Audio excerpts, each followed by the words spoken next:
All right, everyone. Thank you so much for joining us for I think this is our 4th episode of the Black Spartan Talk Show. My name is Armani Donahue. I'm the program coordinator of the African American Black Student Success Center, now known as the Block, actually, the Black Leadership and Opportunity Center at San Jose State. That news has been official for a day. That's super exciting. This is something that we've been wanting to propose forward for the past almost semester. So this is something that's a new change for us, and I hope that you can welcome that name change with us as well. But without further ado, I would like to introduce our guests. We have 2 representatives from CAPS today. We have Scheanelle Green, an educational counselor at CAPS, and Karisman Roberts-Douglass, a counselor faculty at the Counseling and Psychological Services. So without further ado, I will welcome both of them here. Hey, Armani.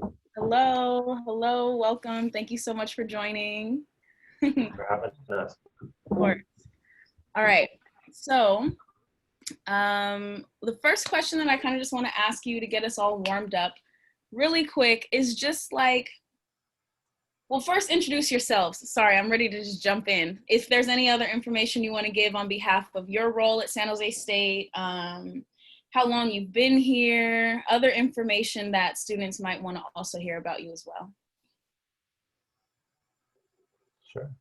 Yeah, so I'll kick us off. So my name is Karisman Roberts-Douglass. I'm a counselor faculty, as Armani already mentioned.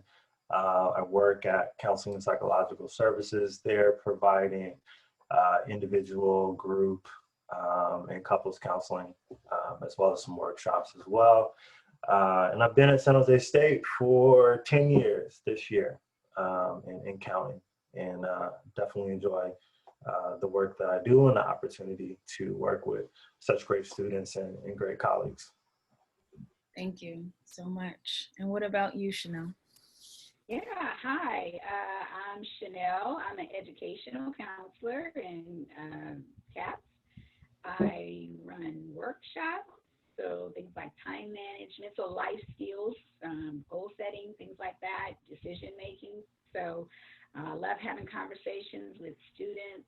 We do outreach. I actually am the person that is designated to the African American Student Success Center. So I have office hours specifically designated for youth students, which is really great because I get to have a great conversation with you and try to support you.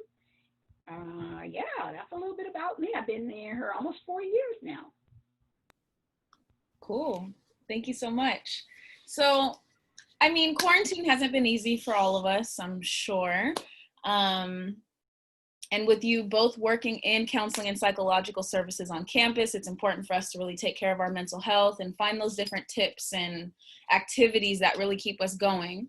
So one thing that I like to ask guests when they come on here is to really understand what their secret sauce is and what their secret sauce has been for either a great day or a great weekend on quarantine. So maybe I'll go ahead and ask Scheanelle to go first. Yeah, so my secret sauce, which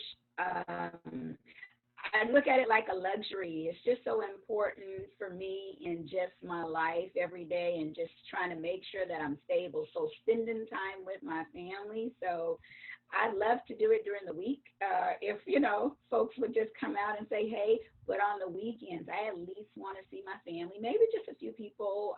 I've got 2 grown sons and I don't get to see them as much. So I love when they come, but I just want anybody to come hang out with me. Let's get some food, play some games. We have to do something where we're laughing. And, I'm just crazy. We dance, we sing, we do all kind of stuff. Can't carry a tune, but to me, it's the most important thing. If I'm laughing, if I'm sharing, and just having some fun, that's what I look forward to. I, don't get it that often, so I want it when I can get it, and that's what's helped carry me through this, because I'm a goer, and I love to go, and not being able to attend all these fairs and concerts and everything I want to do. So if I can at least have some family come over, that works for me.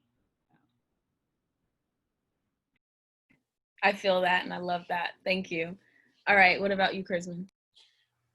Yeah, I would say my secret sauce for a good day or just a good weekend is actually, just paying attention to what I eat. So I love food, I will eat anything and everything. But over the years, I've come to notice that what I put in my body definitely has an impact on my mood, has an impact on how I sleep. It has an impact on others around me, right? And so as a result of that, one thing that I do every day is intermittent fasting. So for folks who aren't familiar with that, it's an eating pattern that cycles between periods of fasting and eating. So I'm not on a diet as far as like what I eat, but more so pay attention to when I eat. And I just know that for me, that has a big impact on, how I feel during the day. It has a big impact on, like I said, my mood earlier. And yeah, just not feeling kind of weighed down or bloated. So yeah, I would say that that's my secret sauce. And I've been doing that for probably about four years now. Yeah, I remember you talking about intermittent fasting maybe like last year. So that's cool that you're keeping that up. Yeah. And yeah, food is obviously important for all of us here, because I would say I have been, at least for this month, it's been hard for me to just like cook and produce meals like I was the rest of quarantine. But yeah, I love some good food as well. But the challenge sometimes is that I am plant-based, so it's not as easy to just find food everywhere. But when I find a good one, I know where to go. So yeah, thank you so much for sharing that. So also, just with the services that CAPS offers, I know there have been some transitions. Last year, I believe that students were able to have, was it unlimited CAPS sessions, and now it's a few per semester? Like, I would like for someone to introduce the correct information on that. But what are some of the services that CAPS has been known to offer, and what unique practices do you bring to your meetings with students? And I'll ask Karisman to go first this time. Yeah. So, yeah, to be honest, I can't remember what the exact number was before, we made our updates last year, but at this point, students are eligible for eight sessions for the academic term. So that includes, fall, spring, and the summer. So throughout that period of time, any student that's enrolled at SJSU can utilize individual therapy for 8 sessions. So that's the update on that. And I'll let Scheanelle talk a little bit more about educational counseling and session limits with that. But in general, yeah, what we provide at CAPS is really kind of a holistic approach to, counseling. So we offer individual, couples, group therapy, crisis counseling, educational counseling, which Scheanelle will get into, life skills workshops, outreach presentations, kind of like what we're doing right now, medication management for students who may have, kind of more severe disorders or issues that would benefit from assistance with medication. We also have online assistant therapy services as well. And I would say as my role at CAPS or I guess unique practices, I mean, really, I kind of look at myself as a coach in a lot of ways. I guess that's the best metaphor to use. So, my role is to help students kind of build a toolkit for the common challenges we face in life. I would also say something that's also unique in my practice is I don't just treat the individual, but I also try to address the historical and systemic issues that may be underlying or contributing to their challenges. In terms of my intervention approach, I'm really big on mindfulness and meditation. Also, I incorporate cognitive behavioral therapy. The acronym is CBT for that, which really focuses on understanding our thoughts, feelings, and behaviors and how they're interconnected, as well as acceptance commitment therapy. Acronym for that is ACT, and that really just encourages people to embrace their thoughts and feelings rather than like fighting or feeling guilty for them. All right, thank you. I had no clue that you were also coming from a holistic approach, including meditation and mindfulness. I think that's pretty cool. I don't know if you know, but I'm also a yoga instructor. So that really that one really came up for me. So cool. All right, and now for you, Scheanelle. Okay, so I work with a lot of students and holistically as well, but from a different perspective. So things that actually impact the student, but also issues and challenges around their academics, schoolwork, balancing work life, decision making, things like that. So, for instance, I work with students who maybe they want to change their major, but I don't know what I want to go into. So we have a conversation, and that's really what I call it. Each session is a conversation. I want people to feel like they can trust us. Like I consider myself the cheerleader and everybody's auntie at San Jose State. So just come have a conversation with auntie. I like to be authentic. I like to be real with them. I often share a lot of my own personal experiences. So people just get to understand that, I'm no different from you. I'm just sitting on the other side of this couch or this chair or this other Zoom meeting. But I certainly had challenges. So I try to make sure I treat people the way that I want to be treated when I'm, in a session or when I'm looking for information. Not only that, but even just with the life skills and things that they need, I make sure I sit down and we do action plans, we do activity sheets that I've devised that I literally program students schedule so they have balance, they have break, we schedule in lunch, time to walk the dogs. I like to make sure that they know that they're the number one priority. They have to take care of themselves. So I'm always advocating that. And also making sure they know when they leave out of a Zoom meeting or my office that they're the most important person and they can always achieve excellence. So those really are the things I believe in: motivating, encouraging, and empowering. And I want them to get that out, if nothing else. And so those are a lot of the things that we do. I do a lot of workshops. So people setting goals, we talk about those things. And one of the other things we do is we also help students with issues around, dropping their classes and things like that. Sometimes it's a difficult process and people don't understand about petitions. So we have a conversation with them around that and we kind of try to help them navigate through things like that. Again, like Karisman said, we do outreaches, we do presentation for classes, and so those are a lot of the things that we do. One of the other new things that we brought is we're doing drop-in sessions for educational counselors. So we are not just doing regular sessions where you can schedule an appointment, but we're trying to make it very convenient for everybody. So maybe you can't catch us at a certain time, but we do have specific hours for that.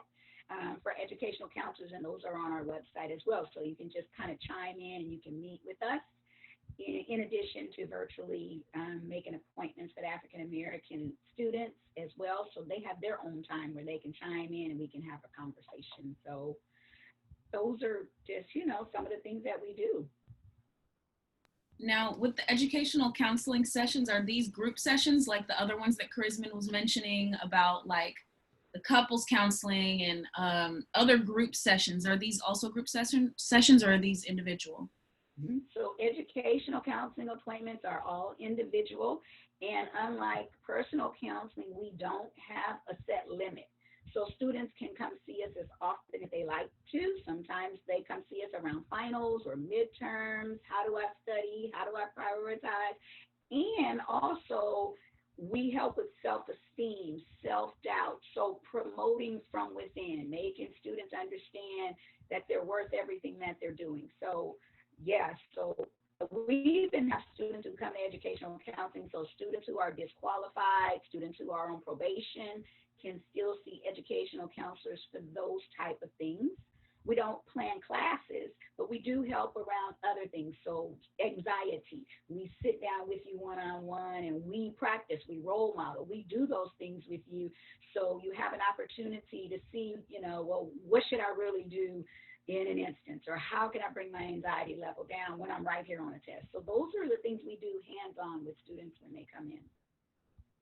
That's a really good resource to know. I don't know how many people know that educational counseling doesn't have a limit, unlike psychology or psychological, or is there psychiatric or is it just psychological? No, it's more just to do with their education or how it impacts them. How are they hindered? What are these burdens or things that block them from being successful on a test? studying, talking to their professor about something, or even sometimes issues at home or self-esteem or self-doubt. We work with them on all of those things, and it's so different and separate from what Karisman and the rest of us do. That's why it's really great that we have all of those services so we can serve the student all the way around as opposed to just one thing. Mm-hmm. Okay, that's really good. I'm glad to have both of you on the call so we have multiple perspectives from the same department. So this is good. Thank you for sharing all of that. But how has CAPS adjusted through this online transition? We're so used to being able to interact and like pick up on people's energy while we're in person. Kind of wondering if that energy is harder to pick up on through the camera, or maybe no camera if someone doesn't have access to one. So how has that transition been? And for this one, I'll start with Ms. Scheanelle. Yeah, that's a great question. I'm a people person, so I definitely like in person, and I prefer to see you on camera. There are some people who come to sessions and they don't want to turn on their camera, but I try to ask them if they'll turn it on. I let them know it's just me and them. Everything's confidential. I don't care if they're in their car, the closet, the garage. There's no judgment here. We accept you wherever you are. There's people on patios, in basements. Again, I'm no different. If you see the stuff in the background, I'm in my makeshift office. And so it is where it is. I just want you guys to be comfortable wherever you are. And so, but I have had people who didn't want to turn on their camera, and you're correct. It is a little difficult to catch the cues. But I even do phone calls with people if they feel more comfortable with talking on the phone. So I will take the appointment however I can get it, but it is a little difficult, even with the workshop. So I try to encourage everybody to turn on their camera just so I can be face to face and be able to pick up on some things and help them as much as I can. All right, thank you. What about you, Karisman? What was the question? There we go. How has CAPS adjusted through this transition for you, and how has it been trying to navigate all of the virtual spaces without having that in-person interaction? Yeah, no, I mean, I'm glad you're asking this question. Yeah, I think it is a different experience for sure, for both the student and the, counselor. Just kind of looking at research though, overall there's a lot of positive, outcomes that are reported even with telehealth and, despite not being able to meet in person. And so I definitely can say, students do still find it meaningful, even though it may not be the preferred method. And I think also something else to acknowledge too is, with moving our services online, in a way it is kind of a social justice. It is a social justice action in itself, because our goal is to not spread COVID, right? 19, right? And reduce the potential of people being infected and people who may be most vulnerable to getting sick. I think that's also something to acknowledge as well. And I think for students, they feel, some in particular who do like stay with their grandparents, or people who are more vulnerable, they still appreciate being able to have this service available and know that they're not putting themselves at risk or anyone else around them at risk. So I mean, all of our services are via telehealth. It is safe and secure. I know sometimes people are worried about that, like is someone gonna like Zoom bomb, the call. But fortunately at San Jose State, we got the like business Zoom version. So nobody's hacking into our system.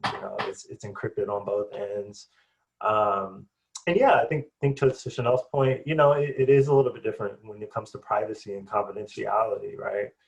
When you come to the office, no one knows that you come in, no one knows that you left, no one even knows what you're talking about. But if you're at home, you might got people in the background, people beneath you, people above you. So we can't necessarily ensure, right, that everything you speak about is confidential. As Scheanelle was also saying, encouraging students to kind of find a space where they have the internet, and where they feel comfortable talking about, matters that are most personal to them. So, I have had some appointments with students who have, been in the garage or, in the basement, in order to, get the most out of their sessions. But yeah, we're trying to do the best that we can with this pandemic and just trying to be flexible. All right. Armani, Yes. just one other thing. One of the good things that I've heard students say is that sometimes they weren't able to get the CAPS, and sometimes they had classes and they couldn't make an appointment. And so one thing that I've had heard is for people who have been commuting and things like that, who had a hard time, they found it beneficial to be able to get on to Zoom and actually meet with us. So they really have an opportunity to, because some people have said they didn't have one, trying to go home and either take care of their family or have to leave right after. Now they're actually able to get on and meet with us. So some students have said that that's been a benefit for them. So. And that makes sense for sure, because as many ways as we can see the negatives of this experience, there have been so many positives that have come out of this too. So that was a really good point as well. We'll go ahead and go into our commercial break, which is us pulling up and sharing our screens of the different opportunities that are coming up. I'll go ahead and do mine first, and we'll go from there.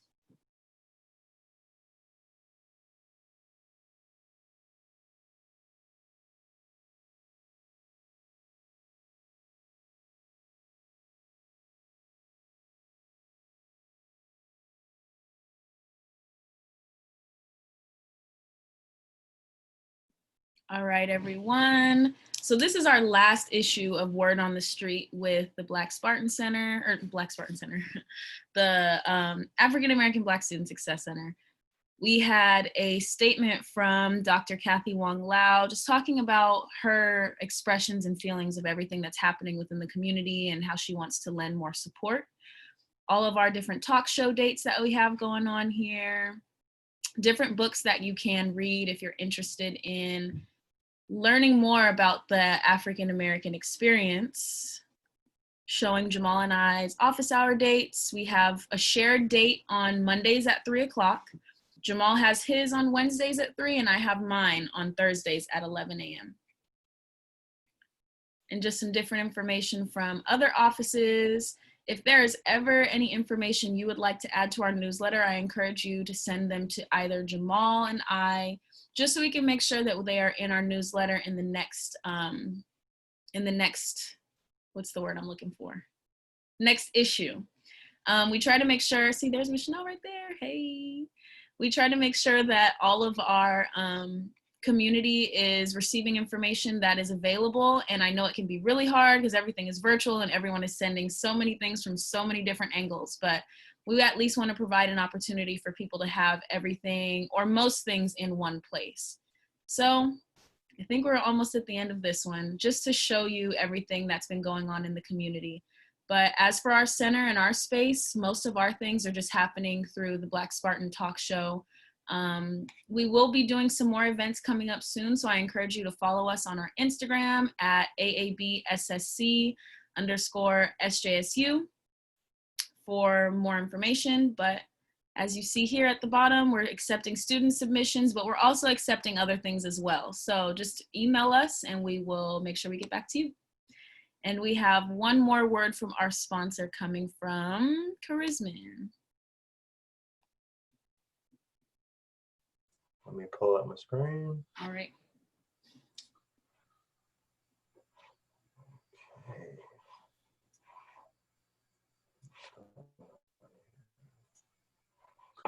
Okay. So this is our new CAPS newsletter, something that we've been starting recently this semester. And so if you look at the top here, our director, Dr. Kel Fujimoto, has a statement just addressed to the university, providing information about CAPS during this time. Some of the upcoming events, that are happening we have an open house actually tomorrow at 12 p.m. So I think this will be, yes, with CAPS, the Student Health Center, and Wellness and Health Promotion. So kind of going back to that holistic piece I spoke about earlier, if you want to find out any information about what the health center provides, this would be a great event to check out, and you can register by going to this link here. Hey, Karisman, below. real quick? Yeah. Can you zoom in just a little bit so we can see the flyers a little more clearly? Yeah. Let me, how's this? There we go. Thank you. All right, no problem. So yeah, the link right here is what you would need to access to check out that event tomorrow. Also, one of our counselor faculty, Dr. Wei-Chen Lee, and a principal investigator at SCSU, Garrett Lee Smith, will be putting on a conference called Community Strengths.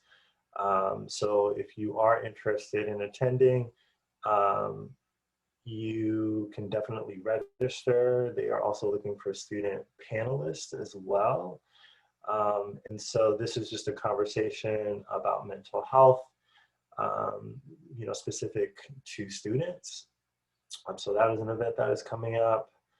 Also here are some specific conferences that'll be taking place.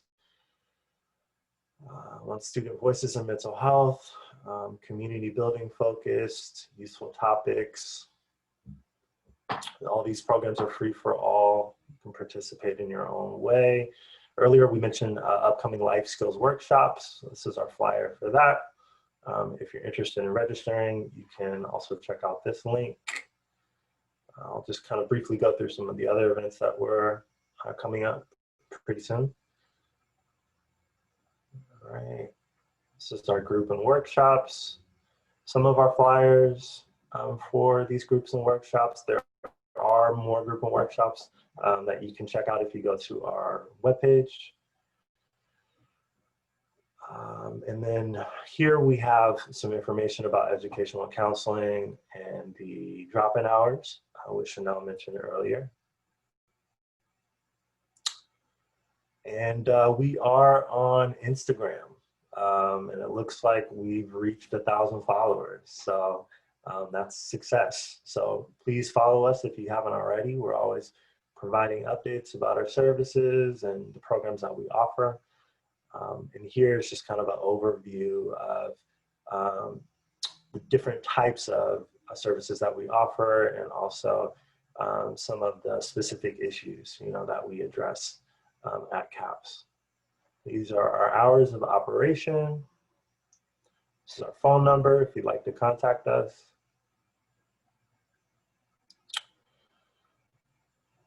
We have a quote here. This thing is going for a long time. Wow, okay. This is also another workshop that we're offering called Calm. Yeah, and if you have any other questions, feel free to give us a call, or you can email us directly at CAPS. We have a kind of video that talks in more detail about the Zoom sessions and appointments, what that process is like. Yep. Okay. All right, and I'll stop there. Thank you. All right. So everyone has some information about what our spaces do on campus. If you want more information, we can give contact information at the end, but you can at least pause the video and see any other information that you might not have caught the first time. So we are resources on this campus and we want to share our information with you, but we have limited time on the talk show. So let's keep it moving. Let's see. So the next question I have for you, like in California, if that's where most people are on, just on the West Coast in general, we're now experiencing fires on top of the many other things that have piled on top of our 2020 year. What mental health practices do you recommend for anyone in a huge transitional stage like this? And I will ask Karisman to go first. Yeah, sure. No, good question. I mean, right now we're living in a really unpredictable time, starting with COVID and now these wildfires. So, I mean, I think a couple of suggestions that I would make, for anyone who is looking for skills and tools to kind of get through these times is one, I think, finding ways to stay socially connected is really important. Social distancing doesn't have to mean social isolation, but it definitely can bring up those feelings, right? And that is a big predictor of, anxiety and depression. So, because of that, right, we just have so much more time to ourselves to kind of think and reflect and ruminate. So I think definitely reaching out to people, and staying engaged in some way is really important. And I know that can be difficult because, you can't really get outside right now, but some things that I've encouraged people to do is, especially if you're a student, kind of check and see what's going on the campus, what groups, workshops are available. Meetup groups are sometimes a cool alternative as well. I know right now the air quality is unhealthy, but when we get back to normal, if you are looking to kind of get out, you could look into volunteer opportunities, in the community and kind of still be able to stay socially distanced, right? But you're able to interact with other people. I think also something else to acknowledge as well is, even though certain milestones aren't happening the way that we want them to, it's not meaningless nonetheless. So for instance, like there's different versions of like celebrating your birthday, or Mother's Day. But I think one of the silver linings though is we kind of get rid of sometimes that background noise that's there when there's a lot of stimulus going on, and we can kind of really take in and soak up the small details, you may otherwise miss. I think something else that comes up is dating, right? And kind of how to go about that, if you're at home, right? And say you are in a place and you're ready for a relationship. Right now is definitely a good time for online dating, if that's something that one is open to, right? So, that's something that I've definitely encouraged people, to do as well. If they are wanting, to pursue that. Also, I think web-based book clubs, there's like virtual dance parties, are some good things that you can do also to kind of meet people. I think one other thing to acknowledge is, that right now it's not a time to be excellent. I think it's a time to kind of be good enough, um, because life as we know it is definitely not the same now. And so that's something that I definitely encourage people, to do each day is just try to be good enough. And I think when you do, you really kind of teach your brain to kind of withstand, any struggles or challenges. Another point I would just say is just be mindful of social media. I speak of a lot of times with students about, being careful about the media you consume. We are living in a pretty turbulent political climate right now. And so, that can definitely activate a lot of feelings. I also think, because we are at home and we're not able to do much, there can be that fear of missing out, that FOMO, right? And so, again, I think paying attention and monitoring, when you're absorbing certain content, how's that making you feel? Are you feeling better afterwards? Are you feeling worse afterwards? Those are things that you can use to kind of guide your decision making on that end. I think also it's just important to acknowledge like it's okay to not be okay right now, right? That's perfectly fine. And I think it's important to kind of make space for difficult emotions. I mean, the metaphor I like to do is, if you have a soda cap or a soda bottle, right, or a liter of soda, should I say, and it's been shaking around a lot, which is kind of what 2020 has been like. If you untwist that cap, a lot's going to spurt out, right? So, I mean, what you kind of have to do is release it, right? Like kind of gently at times, right? And then you may need to cap it back up as well. But the point is that, when you do feel those feelings and emotions, it's important not to just bottle it up, right? Because that's just going to make things even worse. And then I think also the last point, I'll make is just going back to mindfulness. Right now is a really great time to kind of work on those mindfulness muscles, paying attention to what's going on in the present moment and really kind of anchoring your attention to, what you want to focus on instead of your mind going off in a direction that you don't want it to go. And so, yeah, if anyone, is interested more in, mindfulness, there's some really great web-based apps out there. Headspace is one that I highly recommend, to use for guided meditation. Also, I think just in terms of mindfulness, we sit down a lot during the day, right? And we may not move around so much. So just remembering to kind of get up, walk around, walk and talk. And then, yeah, just to take movement breaks, throughout the day.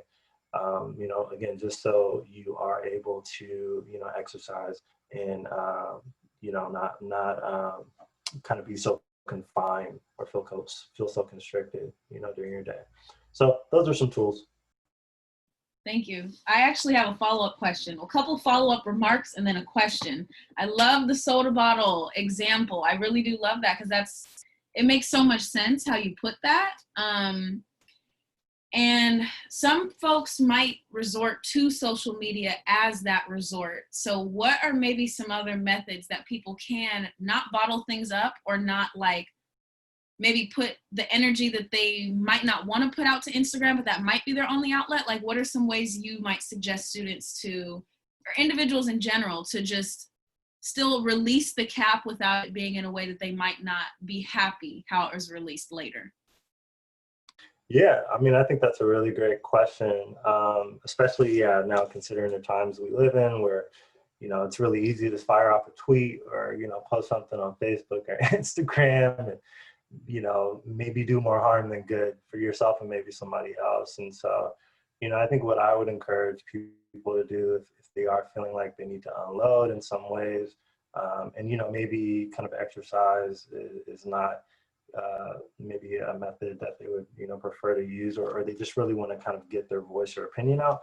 I think journaling can be really helpful, right? I also think sometimes even just recording yourself, like just doing a voice memo, or maybe even making a video, but it's not something you share, right? It's not something you post out.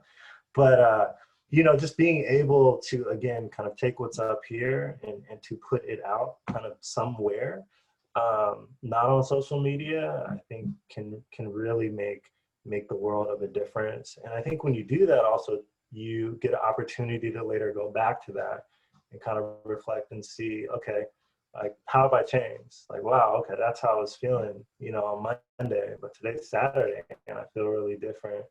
How did I get to that point, right? And so from that, you can kind of start to make small changes, to your week or your day, to be able to have a better mood. So those are some suggestions. All right, thank you. And just to also comment on the social opportunities, I've definitely me and my friend had met in a parking lot and just parked next to each other just to chat. Like, if that's what people need to feel comfortable to still interact, then I encourage people to try to find creative ways to still make it happen. So thank you for sharing that information as well. And now, same for you, Scheanelle. What mental health practices do you recommend for someone in such a transitional time such as this? Yeah, I'm going to say, Karisman, you just knocked it out the park, because like a lot of the stuff you were going to say, I was going to say. So you did a wonderful job of summing all that up. Probably the only thing that I probably would add is just because I know sometimes it's really hard to be around folks, but what I will say is I need you guys to start laughing a little bit. I want you to take a little bit of the stress. You would be surprised how much you can de-stress. I understand that education is so important, but we're not robotic and we're not mechanic. And so I want you to come out of that stage and I want you to just live just a little. I want you to start laughing a little bit, okay? I don't care if it's a comedian. I don't care what it is. Put your feet up. Take a break. Build that balance, okay? Because we need a break from all of these things that are going on. So take 30 minutes if you can find them in there, right? And have some balance, because that's going to help you a long way. So it's not just all education. It's not just all tasks. It's not just all things that keep us from doing things, but smile a little, have a conversation, okay? And so if you have to be on the internet or whatever, look at something that's funny. If it's on social media as opposed to posting a bunch of things, look at some funny videos or something that some things are doing. You know, maybe you're an artist or you like things, hone into some of those things. I want something that's going to make you smile, something's going to make you feel good and laugh. So you do allow the stress to release, right? And just like what Karisman was saying. And so, you know, because you have to go back to doing your work. You have to go back to reading and doing these things. And another suggestion would be take a time to read something that you like, an author that you like, something that's not homework. We have to read 12 chapters of this, 14 chapters. We know that you have to do that to get your degree. But I want you to do something that you like doing. So whether it's watching a movie, putting your feet up, you know, anything like that, just do something where you're smiling, laughing, and being able to release a lot of the stress. And the other thing is the biggest thing you'll always hear me say is you have to reward yourself. Because if you don't, all of this waiting for a piece of paper to come in the mail and this big degree, I want my reward now. So I need somebody to pat me on the back now and say, I'm doing a good job today, this week. So even if it's the smallest thing, reward yourself with something. I don't care if it's Jamba Juice, slice of pizza, piece of celery. I don't care what it is. Walk around, take a bicycle ride, something that you maybe not have been able to do. But reward and treat yourself and know that you're doing a phenomenal job, and you can't wait for that degree to come in the mail. I'm just going to be honest, we need our rewards now. So that's what I would say. Treat yourself well. Mm-hmm. That's good. Thank you. That, and what both of you said kind of just ties into each other, with Karisman saying, you know, it's okay not to be okay, and it's okay to just be good enough. I know sometimes I struggle with like, well, I didn't do enough to deserve a break. I don't deserve to laugh. And it's hearing myself say it now, it's like, it's so toxic. Like I need a break too. So, but a lot of these things I'm realizing, like sometimes these breaks are just taking it slow. Like the cooking, the reading, the journaling, it's like, we just need to slow down. So yeah, that's good stuff. And now getting into our last question of the at least the talk show piece. What are some misconceptions about CAPS that you might hear all the time or rarely hear? And it's like, where does that even come from? So I'll go ahead and have Scheanelle go first. That's a good one. Thank you for asking that. We hear so many things. I think one thing that I hear a lot is, for some reason, people seem to think that CAPS doesn't have real counselors. And I've heard that a lot. And I want to assure you that these folks are awesome at what they do. They've done the schooling. They've done all the practicing. They have degrees, and they are real counselors. And we do have a great program where we do have interns and people training. But the other thing you have to understand is that these are people who are being supervised by all of these other folks who have all this background. So, you know, they're talking all the time. And I always make the comparison. It's just like if you go to hospital for emergency and you have someone in there that's working on you, they still have to go to their supervisor and say, hey, can I give them this medicine? Can you take a look at what I've done? So, you know, I want people to understand and feel comfortable that we've got a great group of folks here and that it's very professional. And so, you know, trust us a little bit, come in and have a conversation, because we do have real counselors who really care. I think the other thing is that people don't think that we care about their challenges, or that we haven't been through anything, or they can't help me, they haven't been through anything. No, it's really just the opposite. A lot of us have been through quite a bit. And not even that. We're in no judgment zone. When you're coming to us, we come to work to provide support to you. So we're not here to judge you or anything you've done. Oftentimes we share our own experiences. Some may be similar or just alike. So I want to clear up that misconception that nothing we do is scripted. There's nothing scripted. We talk to you from the heart, and we also work with you on what you need help with.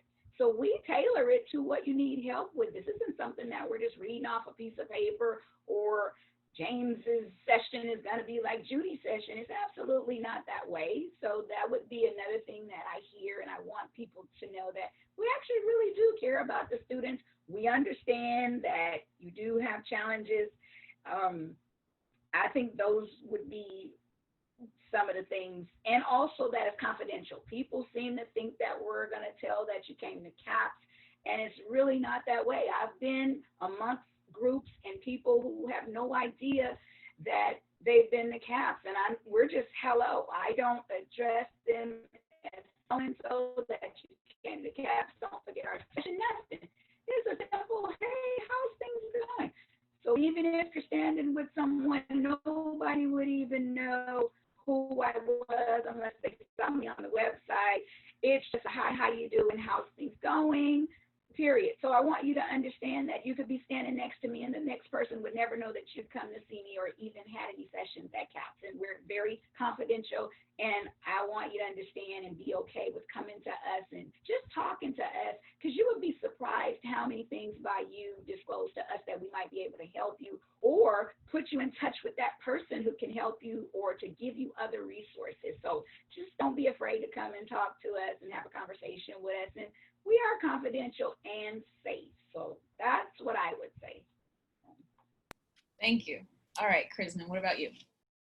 Yeah, I think adding on to what Scheanelle said, a couple of misconceptions that I've come across with students is that you have to have a mental illness to go to counseling.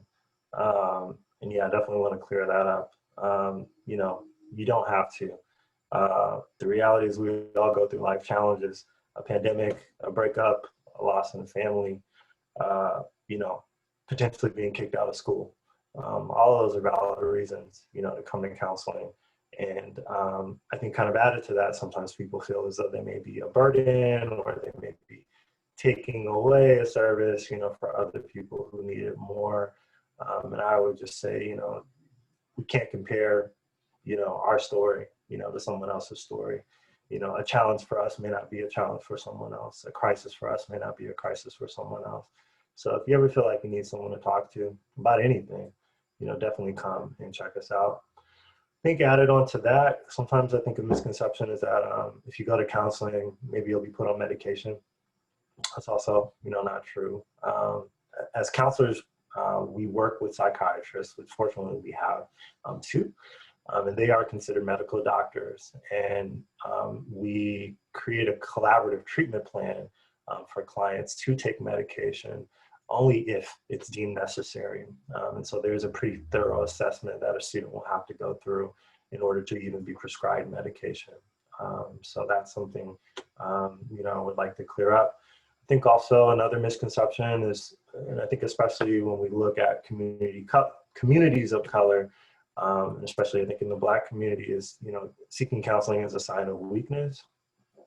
I would challenge that by saying, seeking counseling is a way of proactively managing your problems, right? So not waiting until, things get worse, but trying to get in front of the fire, right, before it burns down the house. And so, again, I think, counseling can really be a way of putting you, on the path that you would like to be, sooner rather than later. Last misconception I would clear up is that sometimes there is a perception that, you won't be able to get into CAPS, right? Or you may not be able to see a counselor. And, there are times definitely where we, see higher utilization just because of the time of the year, finals are coming up, holidays are around the corner. And so something I would like, for everyone to know is that, if you are an SGSU student and you are seeking services, you can definitely meet with a counselor, even for a same-day appointment in emergency situations. I think something to note, though, and this goes back to your point earlier, Armani, is that, we do have a session limit, right? So I think as far as expectations, that's important to consider.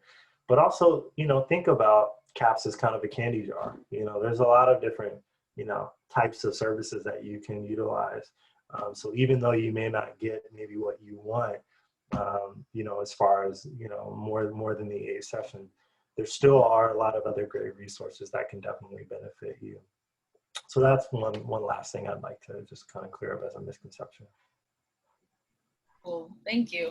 And I'll even reiterate myself from my own experience. When I was a student at San Jose State, I wish I would have went to CAPS before my last 7 months at San Jose State. I wish I would have been going. I don't know why I didn't, but I guess I had just started to hear that messaging for long enough with people just saying you don't have to have a specific issue to go. You can just go to make sure that you're checking in on your own mental health. So that's something I want to stress with everyone who's watching. Just check out CAPS. You already pay for it in your tuition. So there's really no harm to go. And I've confided in both of these counselors here today, and I appreciate it, but I also, maybe I didn't have as much understanding of capacity to see is it okay for me to check in with you while you're on lunch or while you're, but I appreciate who both of them have been for me becoming the person that I am today. And no one would ever know that you have ever gone to CAPS. I know I've seen my previous assigned counselor around campus, and if anything, we'll make eye contact, but it'll be so brief that no one would ever notice. But they make it a point to let you know if you want to come talk to me, you can, but I'm not going to breach that confidentiality feeling. So if this is ever a resource that you have thought about, I encourage you to at least just take the chance. So now, getting into our last piece, I have a card game that we've used these cards every time. We're Not Really Strangers is the card game. And we have 2 questions from the deck that I would like to chat about our guests with today. The first one is coming from the perception section. So the question is, as a child, what do you think I wanted to be? And we can kind of just throw around maybe some options with all of us. I'm trying to think at least specifically maybe for I don't know, I don't want to say you want it to be, I'll say you probably wanted to be teachers, maybe not knowing that psychology and all of this was an option for you. I would guess teachers, because you're both patient. So that's what I would say. And, correct me if I'm wrong. And you can even guess for me as well, but yeah. Well, that is one of the professions. I actually did want to be a teacher. I actually have been a teacher. Mm-hmm. And so, yeah, I did fulfill that. But I always knew I was going to be a counselor of some sort, just from the beginning. But I also wanted to be, showing my true age now, but I really wanted to be an airline stewardess. I wanted to direct stuff and people, and they burst my bubble when they told me I couldn't do it when I applied because they had a height requirement and I'm only 5 feet tall. So I wasn't able to do that. So I really kind of wanted to do that. And then the other thing I really wanted to do, how when you're a kid and you go to the mall and you're in the store, for some reason I always wanted to work at JCPenney's and just be the one clearing the register and running your credit card. It just looked fascinating to me, and I thought, oh, I'm gonna do that. So that's been one of the many things, but I always knew I wanted to be a counselor and a teacher because I was playing school and had stuffed animals lined up. I was even taking roll and answering my own questions and writing on the chalkboard. So I've been able to do that. And I would hope one day, what I really want to do is be a cruise director in charge of all the activities. Now, I don't know if that's going to happen, but it's somewhere out there. So that's a little about me. Nice. Okay. What about you? Yeah, that's cool, Scheanelle. I didn't know that about you. So I'm glad that we're doing this exercise. Yeah, for me growing up, I think I went through 2 phases. One, I wanted to be an entertainer. And I guess to give some context around that, growing up for me, Michael Jackson was my idol. That's who I would see all the time. And so it's interesting you're asking this question because I do think a lot of, who we want to be is in some ways kind of based on what we're exposed to, and so for me growing up, a lot of it was kind of media and entertainment. But, once I realized that wasn't in the cards for me as I started to get older, I just wanted to help people. And so, at the time, I thought it was like, being a medical doctor. But, when I got into my first semester at Santa Clara University, I realized like me and chemistry, we didn't really get along.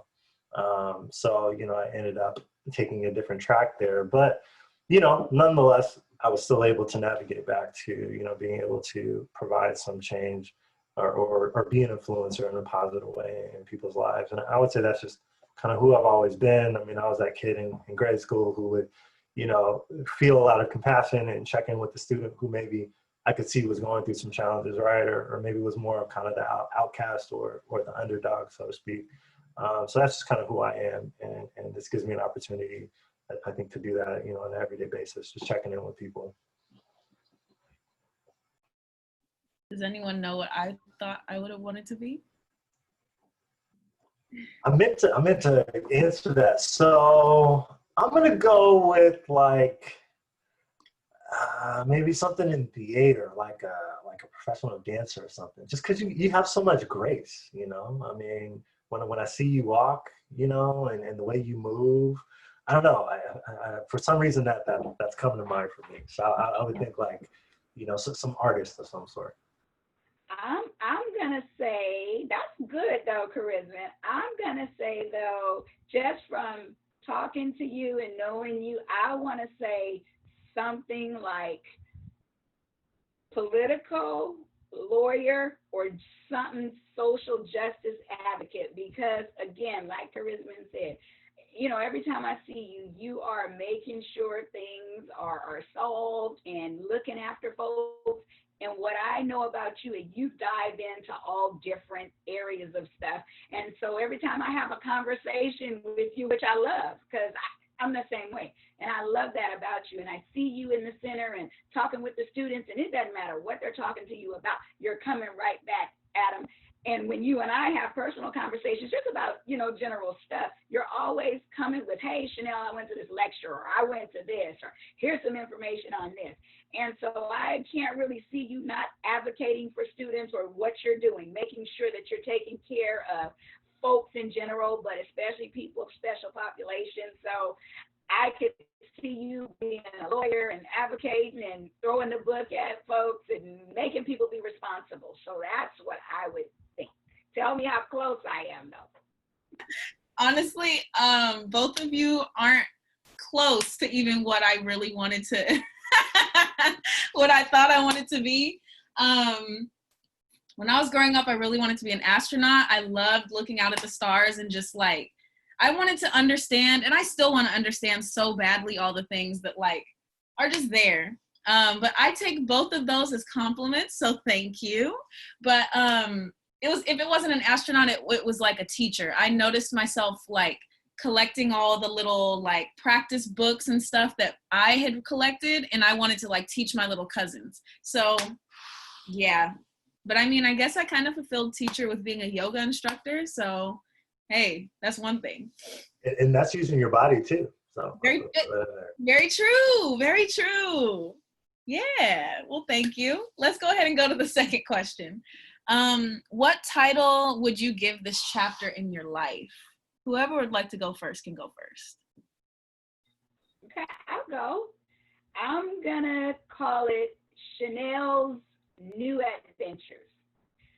Reason being, I've gotten to a point in my life where I've worked many careers, obviously, and I've been doing what I do for a really long time. And the one thing I like about it is I get to do a whole bunch of branches from it and still helping people in different ways. But I'm at a point in my life to where I've raised my children, they're both grown, and I put them through college. And so now it's my turn kind of, because I've had to be responsible, right? And make sure even doing my schooling and working and carpooling and sports and everything else. And I love doing that. But now I don't have as many responsibilities as far as that. So I get an opportunity to explore with Scheanelle and jump on some of these other things that I've just wanted to do personally in my own life, whether it be, pleasure, fun, and just even other business ventures. And things like that. So I call it new adventure because I'm just seeking and looking, and now I kind of have opportunity and means to do it. I wasn't fortunate enough to have those opportunities because I was taking care of my family and doing all those things, and then still trying to go to college and trying to work and be there for them. So I put everything that I had into my family, and I'm glad that I did. But now I get to do me. So I'm loving this time right now because now I have a choice to do things, whereas before I was doing it to make sure, I had a choice, but I was doing it to make sure that things were taken care of. And so my children would have things along the way outlined. And so now I'm just going for it. So I just feel like that's where I'm at right now. And I'm just ready to take off and start doing some things. So. Cool. Thank you for sharing. Karisman, do you have yours already? Okay. Yeah, I would say, I don't know, mine is probably a little plain and maybe boring, but I would just say this chapter is acceptance for me, for I think obvious reasons. But yeah, I had a lot of high hopes and expectations for 2020. I thought it was going to be my year, and I hear a lot of people saying that too. I thought it was going to be my year of travel. I thought it was going to be my year of, being able to kind of work on certain relationships, spend more time with family, kind of level up with some personal goals. And, come February or March, I kind of had to let some of that go. And that doesn't mean I'm not still working towards some of those things. But yeah, there are some things that, I can't do, right now. I can't work out at the gym, like I used to, or can't see my mom even, it'll be a year, so pretty soon. So yeah, I'm just, really, really just trying to take things in stride and just accept that, there's certain things that are outside of my control right now. And, the only thing that I have control over is really myself and what I choose to do with my time. Yeah, that's a good title. I would probably like to take that one. So I don't think it's boring at all because it's real. But the one that I came up with was the epiphany. There's so many realizations about myself, about the world. I just feel like if you're familiar with the third eye, I just feel like it's just open, bursting. So yeah. Yeah, this was a good one. So if you could share your contact information, your email, and any ways to get in contact with you, however, if it's just email, that's fine. But yeah, if you'd like to share your email with this anyone watching, if they want to get in more contact with you, follow up with you about anything, I encourage you to go ahead and unmute yourself now, and we'll go ahead and go on about that. All right, well, I'm Scheanelle.Green@sjsu.edu. You can also find me on the CAPS website, so you can get my information there as well. You also can visit me virtually through the African American Center. I'll be starting September 22nd, I believe. I'll be doing virtual appointments, and so they have the flyer. I believe they're going to get you the link for that, and I'll be doing every Tuesday and Thursday from 2 o'clock to 3 o'clock, and that's just specifically for the students in the center. But you also can make an appointment to see me through CAPS or anything like that, or just email me, and we'll get that Zoom link for you. It's reoccurring, so all you have to do is go ahead and click on that Zoom link during those hours, and you'll be able to see me. And then also, I believe next week I'm going to be doing some drop-in counseling hours, so you'll look for that link on our website as well. So yeah, I'm here for you. Come see me. Let's have a conversation. Yeah, and I'm at Karisman.Roberts-Douglass. Make sure you put in 2 S's at sjsu.edu. So that's the best way to contact me. Yeah, also you can contact our CAPS office directly, if you'd like to make an appointment, have a conversation, sit down and chat. Yeah, so I'm available for anybody that needs some support. Perfect. Thank you so much. I want to really take some time to appreciate both of our guests today for sharing insights not only on the department, but as well as yourselves and your processes that might also come up through this time as well. So thank you so much. And yes. I just want to say one thing. I want to say thank you to you and Jamal as well for this platform, because I know for me, I mean, I've had some good counselors, but I've not had a lot of counselors who look like myself and Karisman. And I think it's very important to show people and let them see that, you know, just as Karisman said, we want to help you. We're here to help you. So even if it's just one conversation meeting with us, come say hello to us, just like he said, before it gets to where, you know, it's just gone way out of control. And because also we want you to know there's so many stigmas around this. And, you know, it's not like in the old days where people say, you don't need any help. Don't tell people your business. We're private people. But sometimes everybody needs some help. And I just thank you guys for doing this, because we need to show our students that there are people who look like them, who do understand, who do want to help them. And so thank you for doing this. Cool. Thank you so much. I hope everyone has a great rest of your day. And until next time, take care.